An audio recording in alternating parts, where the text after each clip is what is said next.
ભારત અને ગુજરાતનો સંયુક્ત ઇતિહાસ, પ્રાચીન અને મધ્યકાલીન, એ પણ તમે પ્રિલિમ્સની તૈયારી કરો છો કે મેઇન્સની, બંને પરીક્ષા માટે આ ઇતિહાસ માટેની બેસ્ટ બુક છે. કેની છે તો કે ભાવિક મારું પબ્લિકેશનની બુક છે. હું તમને અંદરથી દેખાડું કે આ બુકમાં અંદર શું કન્ટેન્ટ આપેલું છે.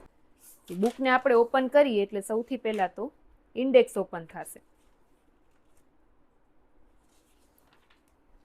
જો ઇન્ડેક્સમાં પ્રાચીન ભારત વિશે માહિતી છે, પ્રાચીન ગુજરાત વિશે ચેપ્ટર કયા કયા આપેલા છે એ છે, મધ્યકાલીન ભારત, બરાબર. હવે અહીંયાથી સૌથી પહેલું શરૂ થાય છે ઇતિહાસ વિષય.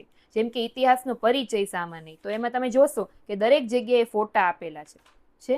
ઇતિહાસને જાણવા માટેની સાધન સામગ્રી, ચાર્ટ્સ આપેલા છે અલગ અલગ જગ્યાએ. પછી આપણા રાજ્યનું નામકરણ, પછી એક્સ્ટ્રા ફેક્ટ હોય ને અમુક, એ પણ અહીંયા આપેલું છે, મેન્શન કરેલું છે. પછી અગાઉની પરીક્ષામાં પૂછાયેલા પ્રશ્નો, એટલે અગાઉની પરીક્ષામાં આ ચેપ્ટરમાંથી કયા કયા પ્રશ્નો પૂછાયેલા હતા એ પણ અહીંયા લખેલું છે, સાથે નીચેના આન્સર પણ આપેલા છે. બીજા પ્રેક્ટિસ માટેના પ્રશ્નો પણ આપેલા છે, અને મુખ્ય પરીક્ષા માટેના પ્રશ્નો આપેલા છે, મેઇન્સ માટેના, અને એના આન્સર પણ અહીંયા આપેલા છે. ત્યાર પછી બીજું ચેપ્ટર છે સિંધુ ખીણની સભ્યતા. પેજ ક્વોલિટી પણ બેસ્ટ છે. સિંધુ ખીણની સભ્યતાના મુખ્ય પરીક્ષાની વધારાની માહિતીઓ અહીં આપેલી કે આટલું મેઇન્સમાં પૂછાઈ શકે એમ. પછી મુખ્ય પરીક્ષા માટેના જે 10-10 માર્કના ક્વેશ્ચન હોય એ અહીંયા લખેલા છે, અને દરેકના આન્સર પણ અહીંયા આપેલા છે. જો અહીંયા લખેલું છે model answer by Bhavik sir. પછી વૈદિક સભ્યતા વિશે, ઋગ્વૈદિક કાળ, ઉત્તર વૈદિક કાળ, ઋગ્વેદ, યજુર્વેદ, એ બધા વેદો વિશે આપેલું છે.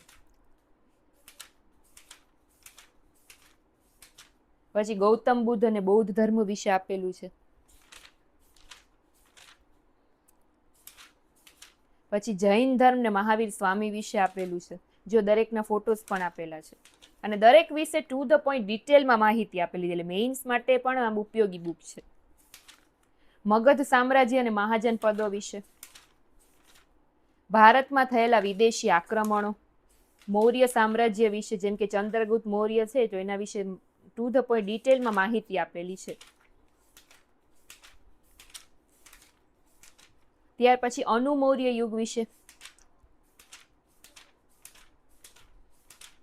સંગમ યુગ વિશે માહિતી છે. પછી દરેક ચેપ્ટરમાં મેં જેમ આગળ દેખાડ્યું ને કે ચેપ્ટર પૂરું થાય એટલે અગાઉની પરીક્ષામાં પૂછાયેલા એમસીક્યુ હશે, પછી પ્રેક્ટિસ માટેના એમસીક્યુ હશે, પછી મેઇન્સ માટેના પ્રશ્નો, અને એ મેઇન્સ માટેના પ્રશ્નોના જવાબ પણ આપેલા છે. જો ગુપ્ત વંશ છે તો ગુપ્ત વંશનો આખો ચાર્ટ આપેલો છે, એટલે ચાર્ટ સ્વરૂપે તમે વધારે માહિતી યાદ રાખી શકો. દરેકના ફોટા આપેલા છે જો. પછી હર્ષવર્ધન વિશે માહિતી, દક્ષિણ ભારતના રાજવંશો. પછી રાજપૂત યુગ અહીંયાથી શરૂ થાય છે. ભારતની પ્રાચીન વિદ્યાપીઠો. પછી ગુજરાતનો પૌરાણિક ઇતિહાસ શરૂ થાય છે, ગુજરાતનો પ્રમાણિત ઇતિહાસ. પછી મૈત્રક વંશ વિશે માહિતી, જો અહીં ચાર્ટ આપેલો છે, અને દરેક વિશે પછી ડિટેલમાં પણ માહિતી છે. ચાવડા વંશ વિશે.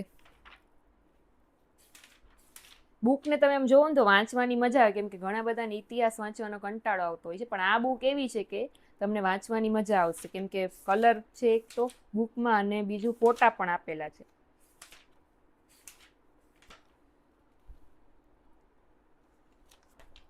વાઘેલા વંશ. પછી દિલ્હી સલ્તનત. પછી વિજયનગર સામ્રાજ્ય અહીંયાથી શરૂ થાય. જો સંગમ વંશ છે, સાલુ વંશ છે, બધા વિશેના ચાર્ટ આપેલા છે, અને પછી દરેક વિશે ડિટેલમાં માહિતી છે.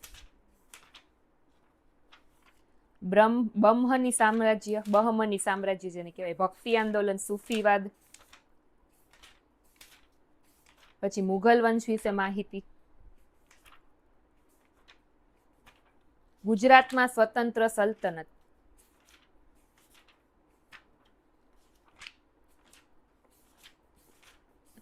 ત્યાર પછી ગુજરાતમાં મુઘલ સામ્રાજ્ય, જ્યારે હુમાયુનું ગુજરાતમાં શાસન હતું, અકબરનું શાસન હતું, બરાબર, શાહજહાંનું ગુજરાતમાં શાસન હતું, એ દરેક વિશે માહિતી. પછી મરાઠા સામ્રાજ્ય, શિવાજીનું શાસન, તો એના વિશેની માહિતી છે. પાણીપતનું ત્રીજું યુદ્ધ, ગુજરાતમાં મરાઠા ગાયકવાડ વિશે, ગાયકવાડની આખી વંશાવલી આપેલી છે જો. છે. ટૂંકમાં પ્રાચીન ને મધ્યકાલીન ઇતિહાસ છે ને તમારે આનાથી બહાર ક્યાંય કરવા જવું ના પડે, મેઇન્સ હોય કે પ્રિલિમ્સ માટે, બરાબર.